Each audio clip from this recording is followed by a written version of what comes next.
This video may be useful for those who have a problem with a soggy, muddy yard. This part of yard has a constant supply of underground water from a sump pump, and since the soil is mostly clay, the water is not easily absorbed. With clay soil, the yard can be soggy for even weeks after heavy rains. Here is the water coming from the sump pump. I could have directed the water with underground pipes away from the yard, but then I would add more water to the bottom of the hill, where the water collects all year long and it never dries out, and there is a ton of mosquitoes as a result.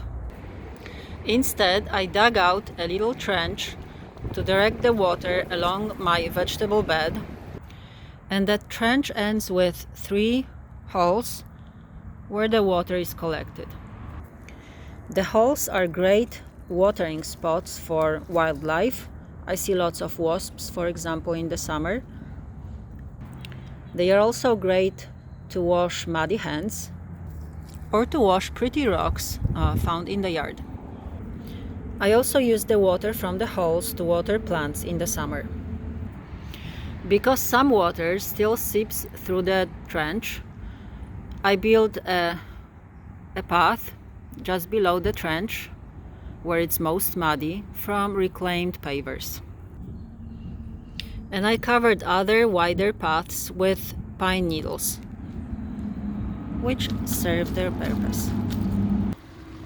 Now, after 2 years, the trench needs to be fixed because it's overgrown,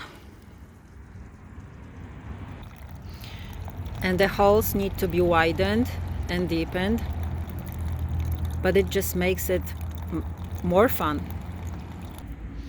Let me know in comments what you think about my setup.